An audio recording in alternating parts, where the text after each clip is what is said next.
Anyway, tumungo tayo dito sa Congress, mga bossing, no?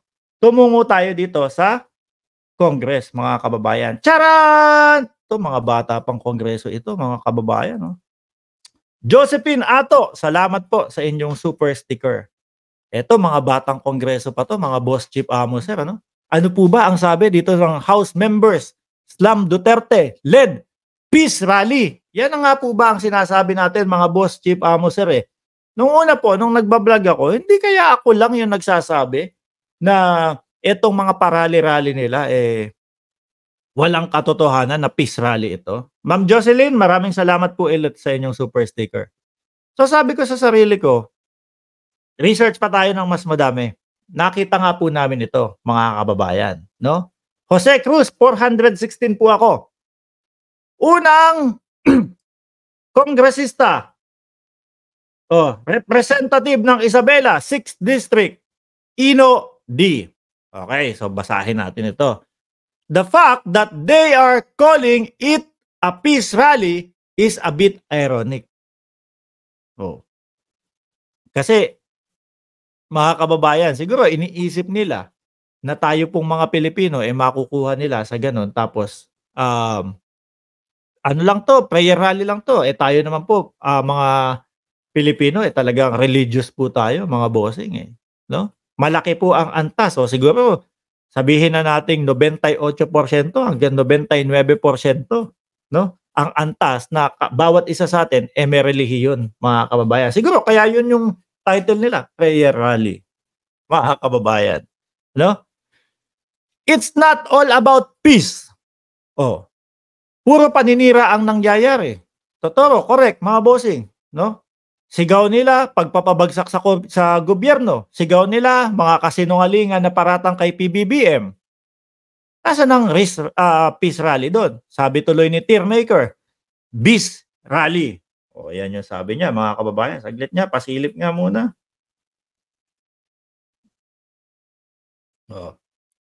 Sabi nila, peace rally, mga bossing. So ngayon, ano pa sabi niya? Puro paninira at pambabastos sa ating current administration. But they're not even offering any other solution to what they're saying. Nag-offer si dyan, si Pantaleon Alvarez, mga kababayan. Di ba? Ang sabi niya, ang solusyon dyan, lalo na sa pagpapakalma ng West Philippine Sea, pababain si Bongbong Marcos. At iakyat ng presidente si Inday Sara Duterte. Ang galing, mga kababayan, basang-basa po yung kanilang mga plano, mga kababayan, mga boss, chief amo, sir, basang-basa po. Tuloy. Of what they're saying of the problem. Wala. Ito naman, pangalawa naman pong batang din po, batang kongresista, mga kababayan. Mga kababayan, Tingog Party List, Representative Jude Asidre, matatapang na po ang ating mga ngayon, congressman. Mga bata pa po ito, pero pumapalag na po. Ayan. Sabi ni Noel Sale, galingan mo, sir. Malaki bayad mo Gusto mo dito ka patulugi sa amin? Tatabihan mo lang yung aso namin. Ano po? Tatabihan mo lang yung aso namin. Tapos, sagot na kita. Salamat po, Jing Madayag, Bill Jasper, sa inyong super sticker. Appreciate po, ma'am. Sabi dito, nung isang nakababatang lawyer, congressman, kung pakikinggan po natin yung mga sinasabi, yung mga salitang binibitawan po sa entablado, doon po ay ang layo sa kagustuhan nilang magkaroon ng peace, mga kababayan. Mga batang congressman to, At ang pangatlo po, Ernest Dionisio, mga bossing, sabi ko nga po sa inyo, bata pa lang ako, namulat na ang ating mata sa usaping mga political, mga kababayan. Tatay po ni Ernesto Dionisio, tatay niya po si Ernesto Dionisio, mga kababayan, no? Kabisado ka po yung mga pangalan ng politiko sa Maynila. Peace or prayer rally? Pumapalag talaga sila, no? Pinapalagan talaga si Duterte. Peace or prayer rally? Hindi kasi kapag hindi, no? Kapag prayer rally, kapayapaan. Ito dapat ang pagsuporta natin sa nakaupong may mandatong Pangulo. Correct. Oh. Sila po kasi, ang titulo po nila mga kababayan, prayer rally tayo, dasal, dasal, dasal, dasal, dasal, kaliwat kanan. Oh, yun yung title nila. Pero pagka binuksan mo na, kunyari, pag binuksan mo na, yung laman, nung kanilang mga sasabihin doon, pagpapabagsak sa gobyerno, pagpapatalikod sa ating mga militar, mga bossing, oh, yun po ba yung peace? Tapos kalahat-lata ng mga pagsisinungaling nila doon, wala silang napatunayan, mga kababayan. At take note doon sa loob nila, may mga nagkokontrahan pa po. Biruin mo si Glenn Chong, ano sinasabi ni Glenn Chong? Sabi ni Glenn Chong, yang pangulo natin, paulit-ulit, no? Mga kababayan, sabi tuloy ni Romeo de Jesus, rally ng mga ungas. Rally ng mga ungas, sabi ni Romeo de Jesus. Biruin nyo mga kababayan, sa araw-araw na ginawa ng Diyos, walang bukang bibig si Glenn Chong kundi nandaya ang ating Pangulo. Supalpal siya ni Vic Rodriguez na ngayon po ay kasamahan nila. O, di ba? Supalpal siya. Sabi ni Vic Rodriguez, hindi ako naniniwala doon. Pinuyatan ko yan, pinagpuyatan ko yan. O, di ba? Eh bakit ngayon, pag sa rally, kapag sinasabi ni Glenn Chong yon, hindi pinipigilan ni Vic Rodriguez. Alam niya pala yung katotohanan. Para pala sa Pilipinas. Kumbaga, kaya nandiyan sila para sa Pilipinas, para sa katotohanan. Eh bakit yun hindi niya hindi niya sinosoplak si Glenn Chong kapag may mautog sila? 'Di ba? Yung mautog ba yung huling mautog nagsalita sila, mga kababayan? Tingin ko hindi no? Si dating Pangulong Duterte lang po, no? Sabi ni John Uno TV, ang bilis naman, mga DDS, stop complaining and be a better Filipino. Ngayon po mga bossing no? Ngayon po mga bossing, sabi ni Jaime, isa kayo. Mga bakit ba nagagalit kayo? Hoy! Anong nangyayari sa inyo? Baka gusto nyong uminom ng tubig muna dyan. Para naman hindi kayo himatayin dyan. Mahaba-haba pa ito. Siguro magdadadakdak pa ako dito mga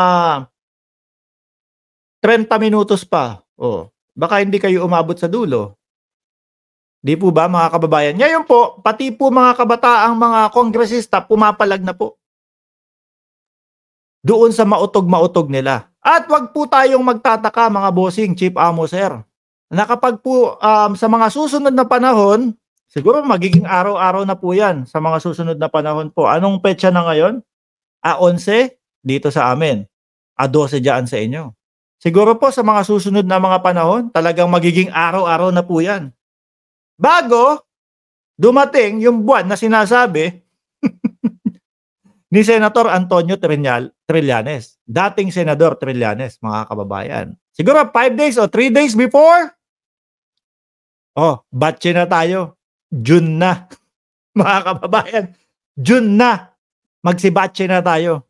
At baka mabulaga na tayo. Ang problema nila, mga bossing, baka po, bago mag-June, mga bossing, nabulaga na po sila, mga kababayan. Nabulaga na po dahil ulitin po natin, ang sabi ng ni Attorney Cristina Conti, bulagaan po yan Hindi na kinakailangan matapos yung investigasyon. Kasi pagka tinapos pa yung investigasyon at nalaman na nila yung mga buwan kung kailan, magsisitakas na yan. Posible po. Diba mga kababayan? At inexplain din po niya dito, mga bossing, ni Attorney Cristina Conti, na kumbaga yung mga warrant of arrest ang binibigay, merong nakahandang pagtutulugan na sila do sa ICC, mga kababayan.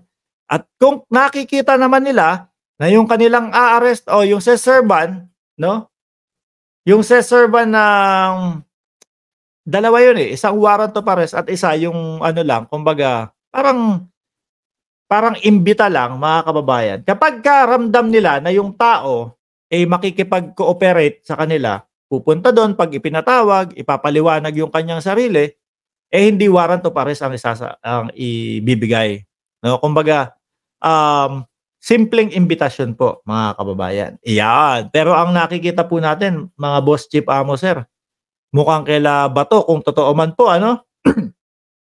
Oo nga, sinabi na, si Attorney Cristina Conti ang nagsabi na nga na hinahanda na yung warrant of arrest.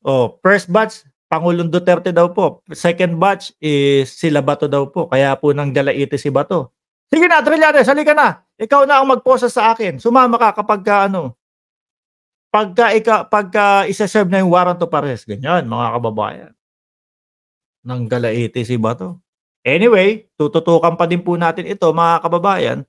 At wag po kayong magtaka kung sa mga susunod na mga panahon hindi na po mabigyan talaga itong mautog nila ng mga permit, mga kababayan. Sino ba naman po ang papayag na mabigyan ng permit yung mga ganyan? 'Di ba?